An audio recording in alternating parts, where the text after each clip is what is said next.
مفتی طارق مسعود special. اچھا بھائی مفتی صاحب، لوگ آپ کے بارے میں تبصرے کرتے ہیں کہ آپ کو دین کے مٹنے کا غم نہیں ہے، آپ ہر وقت بیانات میں ہنسی مذاق کرتے رہتے ہیں۔ دین کے مٹنے کا غم کا کیا میں دکھڑا لوگوں کے سامنے بیٹھ کے روؤں؟ اگر مٹنے کا غم نہ ہوتا تو ہم یہ بیان کرتے بیٹھ کے۔ باقی یہ کہ ہر آدمی کا اپنا مزاج ہوتا ہے ایک، اگر میں رونے دھونے کی باتیں غم لے کے بیٹھ جاؤں تو دین اس سے زندہ نہیں ہوگا، اس بات کا خطرہ ہے کہ اور ہی مٹنا نہ شروع ہو جائے۔ میں سویڈن میں تھا نا، تو وہاں ایک خاتون آئی، ان کے ہسبینڈ بھی وہ اتنے متاثر تھے، وہ دونوں میاں بیوی اتنے زیادہ وہ جذباتی ہو رہے تھے نا ملاقات کر کے۔ انہوں نے کہا کہ ہماری بچی تھی بالکل لبرل ہو گئی تھی، الحاد، اور یہ بیان بھی وہ سنیں گے، بالکل الحاد کی طرف جا رہی تھی وہ۔ سمجھا کے ہم تھک گئے نا اس ماحول میں۔ یہ ایک کیس نہیں ہے، بہت سے لوگوں کے ایسے کیس ہیں۔ تو انہوں نے جب بیانات سننا شروع کیے تو آہستہ آہستہ کیا ہوا کہ تو کیونکہ سنتے ہی نہیں تھے، کسی کو سن ہی رہے تھے۔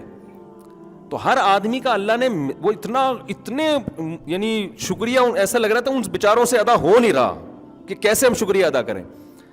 تو اگر میں نوٹس تیار کرنا شروع یا ریکارڈ رکھنا شروع کر دوں نا، کتنے نوجوانوں نے توبہ کی ہے، کتنوں کی زندگیاں بدل گئیں، کتنوں کو اسلام کی توفیق ملی، کتنے غیر مسلم بھی مسلمان ہوئے ہیں بیانات سن کے، میں ریکارڈ رکھنا شروع کر دوں تو بہت موٹا رجسٹر تیار ہو سکتا ہے۔ لیکن میں یہ ریکارڈ رکھتا نہیں ہوں کہ اگر اللہ کے ہاں قبول ہے تو بغیر ریکارڈ کے بھی قبول ہے، قبول نہیں ہے تو ریکارڈ رکھ کے کرنا کیا ہے۔ ہمارے حضرت ریکارڈ رکھا کرتے تھے، جو لوگ بھی ہمارے حضرت کے بیان سن کے توبہ کرتے ان کا ریکارڈ رکھتے موٹیویشن کے لیے، لیکن میں نہیں رکھتا ریکارڈ۔ تو ایسا نہیں ہے کہ فائدہ نہیں ہے، الحمدللہ بہت۔ باقی یہ کہ میں ہنسی مذاق تو بھائی جو اپنا انسان مزاج چینج نہیں کر سکتا۔ میں نے کبھی بیان میں کسی کی نقل مارنے کی کوشش نہیں کی، وہ ایسا کرتا ہے تو میں بھی ایسا کروں، ہمارا اپنا اسٹائل ہے، اس کا اپنا اسٹائل ہے۔ اور دوسرے علماء بھی کام کر رہے ہیں الحمدللہ، وہ زیادہ اچھا کام کر رہے ہیں، ہم ان جیسا کام کر نہیں رہے ہیں، کر نہیں سکتے، نہ کر رہے ہیں، تو وہ زیادہ اچھا کر رہے ہیں۔ تو زیادہ تر لوگوں کو تو انہی سے فائدہ ہو رہا ہے۔ ابھی میں حضرت فیروز میمن صاحب کے پاس گیا ملاقات کے لیے، بڑے بزرگ ہیں ماشاءاللہ۔ میں تو لوگوں کو ان سے بیعت کا بھی مشورہ دیتا ہوں کہ بڑے بڑے بدماشوں کو انہوں نے سیدھا کیا ہے۔ ان کے بیانات میں اتنا مذاق نہیں ہوتا، وہ رلاتے بھی ہیں، مزاح بھی کرتے ہیں لیکن رلاتے زیادہ ہیں۔ اور میرے جو پرانے بیانات ملیں گے نا آپ کو 2000 سے پہلے کے، ان میں رونا زیادہ تھا۔ پھر جب سے میری شادیاں ہوئی ہیں نا تو جتنا رونا، آپ سمجھے کہ شادی کے بعد میں بہت خوش ہو گیا۔ ہوا یہ کہ شادی کے بعد جو میں رونا شروع ہوا نا، یعنی اللہ معاف فرمائے، تو میں نے کہا یہاں بھی روؤں گا گھر میں بھی روؤں گا، تو پھر یہ عجیب سی بات ہو جائے گی نا، دونوں جگہ نہیں رو سکتا آدمی۔ اور مجھے پھر شادی شدہ لوگوں کے غموں کا اندازہ بھی ہوا۔ میں نے کہا یار بیانات میں نا رلاؤ نہیں، کیونکہ پہلے ہی گھر میں رو رہے ہیں یہ لوگ، گھر میں عورتیں بھی رو رہی ہیں، مرد بھی رو رہے ہیں، سارے رو رہے ہیں، تو مسجد میں بھی رلاؤ گے تو یہ تو نسل بھاگ جائے گی۔ لیکن یہ سب چیزیں تو ایسے ہی باتیں، اصل ہے مزاج۔ ہمارا مزاج جو لوگ جانتے ہیں وہ نارمل بھی ایسے ہی ہے جیسے یہاں ہے، ٹھیک ہے نا۔ ہماری جو مدرسے میں استاذ ہیں، ان کے جو ہماری دوستی ہیں، یا اپنے ہمارے دوستوں سے پوچھ لو، جیسے ہم ادھر ہیں ممبر پہ بھی ہم ویسے ہی۔ مجھ سے آرٹیفیشل طور پر یہ سنجیدگی ہوتی نہیں ہے کہ میں تمیز سے نا ایک دم میں آؤں کہ ایک بات کان کھول کے یاد رکھو مجھ سے تو یہ ہوتا نہیں ہے، ایک بات کیوں بھائی، جتنی باتیں کر رہا ہوں ساری کان کھول کے سن لو، فلاں نے میں فرمایا، پھر یوں فرمایا، تو یوں فرمایا۔ تو ابھی میں کچھ سناؤں گا تو پھر لوگ ان کی طرف چلے جائیں گے نا، وہ پھر غلط ہو جائے گا، ورنہ بڑا زبردست ایک چیز سنانے والا تھا۔ دوسری بات یہ کہ ہمارے حضرت فرمایا کرتے تھے، ایک شعر پڑھا کرتے تھے، دن گزارے ساز میں، راتیں گزاری سوز میں، عمر بھر ہم دل میں بلبل، شب میں پروانہ رہے۔ میں نہیں کہہ رہا کہ میں ایسا ہوں، لیکن اللہ والے ایسے ہوتے ہیں کہ لوگوں کے سامنے خوش مزاج، تنہائی میں اللہ کے سامنے رونے والے۔ میں نہیں کہہ رہا کہ میں تنہائی میں اللہ کے سامنے رونے والا ہوں، نیک ہوں، نہ میں یہ کہہ رہا ہوں کہ نہیں ہوں ٹھیک ہے نا، وہ میں کیا ہوں وہ تو میں جانوں، اللہ جانے۔ لیکن رونے کی جو اصل موقع ہے نا وہ تنہائی میں اللہ کے سامنے ہے، وہ ہنسنے کا موقع نہیں ہے۔ ہمارے نبی صلی اللہ علیہ وسلم کیسے خوش مزاج تھے، اور راتوں کو کیسے روتے تھے اللہ کے سامنے۔ امی عائشہ فرماتی ہیں ہانڈی کے ابلنے کی آواز آتی تھی، لیکن دن میں کیسے خوش مزاج۔ حضرت ابو ہریرہ رضی اللہ عنہ فرماتے ہیں میں نبی سے جب بھی ملا ہوں، ہمیشہ آپ نے مجھے جب بھی دیکھا ہے، کبھی ایسا نہیں ہوا کہ مجھے دیکھ کے مسکرائے نہ ہوں آپ۔ اب اگر کوئی مذہبی اسکالر ایسا بن جائے نا یوں کر کے یوں وہ بغیر داڑھی والا آ رہا ہے یہ جہنم میں جائے گا, وہ سود خور آ رہا ہے لعنتی آ رہا ہے, وہ بغیر دوپٹے کے لیڈیز آ رہی ہے بغیرت.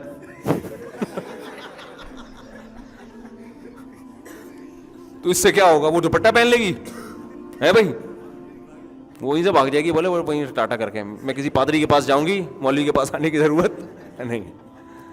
تو یہ تو یعنی ہونا چاہیے میرا خیال ہے, تھوڑا سا مجبوری ہے, لوگوں کو دین سکھانا ہے تو تھوڑا سا خوش مزاج ہونا, ہمیں اتنا ہوں نہیں لیکن ہونا چاہیے انسان. اچھا میرے بھائی, دنیا آخرت کی 100% کامیابی اللہ نے دین میں رکھی, لیکن آج جو جتنا مذہب سے دور ہوتا ہے دنیاوی اعتبار سے اتنا کامیاب ہوتا ہے بھائی, وہ عیاشی کو کامیابی نہیں کہتے, اس پر تو کئی بار بیان کر چکا ہوں میں. عیاشی الگ چیز ہے, کامیابی الگ چیز ہے. عیاشی تو ماشاءاللہ مثال نہیں دینا چاہتا میں. میری والدہ کہتی ہیں تمہاری دینداری میں معیار بہت اونچا ہے, آج کے دور میں اتنی دیندار لڑکی نہیں ملے گی. ملے گی بھائی, دیندار لڑکیاں بھی بہت ہیں مارکیٹ میں. گناہ چھوڑنے کے لیے اس کے اسباب بھی چھوڑنے پڑتے ہیں. تو اگر کوئی شخص موبائل پر بد نظری کرتا ہو تو وہ کیسے موبائل چھوڑے, جبکہ اس کی پڑھائی سے متعلق ہاں کچھ کام ایسے ہیں جو اب معاشرے کا حصہ بن گئے, ان کو چھوڑ نہیں سکتے آپ. تو اس کا پھر طریقہ یہی ہے کہ جب بد نظری ہو تو صدقہ کریں, اپنے آپ کو سزا دیں, آہستہ آہستہ انشاءاللہ وہ گناہ چھوٹ جائے گا. ویسے بھی موبائل چھوڑنے میں یہ ہوگا کہ آپ اگر چھوڑ دیں گے نا تو جب بد نظری کا دل چاہے گا تو دوبارہ خرید لیں گے, صحیح ہے نا. مطلب یہ کہ دنیا سے تو ختم نہیں کر سکتے نا, تو اس کا حل پھر یہی ہے کہ بھائی آپ جب اس پہ کوئی الٹی چیز دیکھیں اپنے توبہ بھی کریں اور اپنے آپ کو سزا بھی دیں. آہستہ آہستہ انشاءاللہ جب چاہیں گے نا تو یہ برائی چھوٹ جاتی ہے. اچھا بھائی, اب ایک کراچی کی روڈوں پہ سفر جو کرتا ہے اس کو تو یہ مسئلہ بہت اچھی طرح سمجھ میں آتا ہے نا. آپ بتاؤ کراچی میں کوئی ایک مائی کا لال ایسا ہے جس نے ہمیشہ پورا روڈ پہ ہی سفر کیا ہو, کچے میں اتارنا پڑتا ہے آپ کو, کھڈا آ رہا ہے آگے, گٹر آ رہا ہے. ابھی میں نیو کراچی کے راستے سے جا رہا تھا تو وہ ایک اتنا بڑا گٹر کھلا ہوا ہے نا, اس سے ایسی نہریں بہہ رہی ہیں نا گٹر لائنوں کی. نیو کراچی میں دیکھا ہے آپ لوگوں نے آگے جا کے. میں نے اپنے جو میرے گارڈ تھے ان سے میں نے بولا کہ یار یہاں گاڑی روکتے ہیں. ابھی ہم نے سوئٹزرلینڈ کے ولاگ بنائے, پیرس کے بنائے, جرمنی کی آبشاریں, میں نے کہا بہترین ہو جائے گا یار. تو میں نے کہا دیکھو ایسا نہیں ہے کہ ہمارے پاس آپ جا کے دیکھو میرے مشورے پر, جب آپ نیو کراچی والے راستے سے گلشن معمار جاتے ہو نا, راستے میں پورا جو سوات کا دریا ہے نا, مذاق نہیں کر رہا میں, آپ سمجھو گے یہ دریا کے اتنا پانی گٹروں سے ابل رہا ہے. آج صبح اس میں ایک ٹرک الٹا ہوا تھا نا, اچھا میں روزانہ دیکھتے تھے اس میں ٹرک الٹ کیوں نہیں رہے, اتنے بڑے بڑے کنٹینر کی, آپ اس کی حوصلے کو داد دو ڈرائیوروں کے کہ اتنے بڑے بڑے کنٹینر, وہ بھی حوصلہ گورا ہوگا وہ چھوڑ چھاڑ کے چلا جائے گا بھائی میں کنٹینر الٹ جائے گا, لیکن رسک لیتے ہیں ہمارے ڈرائیور, رسک لیتے ہیں یار. گزار کے دیکھو یار, اللہ بڑا مہربان ہے. ایسے یار میں تو یعنی وہ بھائی مجھے ڈر لگ رہا ہے یہ کنٹینر الٹے گا تو 25-30 آدمی یہاں ہلاک ہو جائیں گے. وہ لوگ بھی رسک لے رہے ہیں, وہ نیچے سے آرام سے گزر رہے ہیں, نہ ان کو ڈر لگ رہا ہے نہ کنٹینر والے کو ڈر لگ رہا ہے. تو میں حیران کہ یار یہ آج دیکھا الٹا ہوا ہے, ایک پھنسا ہوا ہے وہاں پہ, آدھا یوں ہوا ہے 45 کے زاویے پہ نا, گرا بھی نہیں ہے اور اللہ نے ایمان کی برکت سے اس کو بچا لیا. ڈرائیور پتہ نہیں کہاں سے اترا ہوگا, دیکھا تھا نا, یہ بھی میرے ساتھ تھا, اس سے پوچھ لیں, یوں ٹرک یوں ہوا ہے. پھر ہم نے کہا اب تو راستہ ہی بند ہو گیا, کم از کم ایک آبشار کے بیچ میں سے ہم گاڑی لے کے جایا کرتے تھے, اب ہم گلیوں میں گھسے ہیں تو گلیوں میں گھس کے آگے جا کے گئے تو تمبو لگا ہوا ہے, کیونکہ کوئی کسی کو تمیز نہیں ہے, شادی کرنا ہے عقیقہ کرنا ہے, روڈ بلاک کر کے تمبو لگا کے کھڑے ہو جاؤ. ایک طرف ہم پیرس سے ہو کے آ رہے ہیں, وہ خوبصورت مناظر, ٹریفک, تمیز. اپنے کراچی میں آئے تو آبشاروں کے اسٹائل کیا ہو گئے.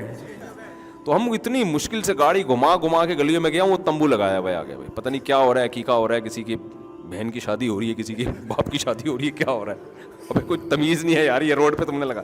پھر وہاں سے نکلے, پھر گھما کے اتنی مصیبت سے یوں کر کے کلاس میں 15 یا 20 منٹ میرا خیال ہے لیٹ پہنچاؤں گا.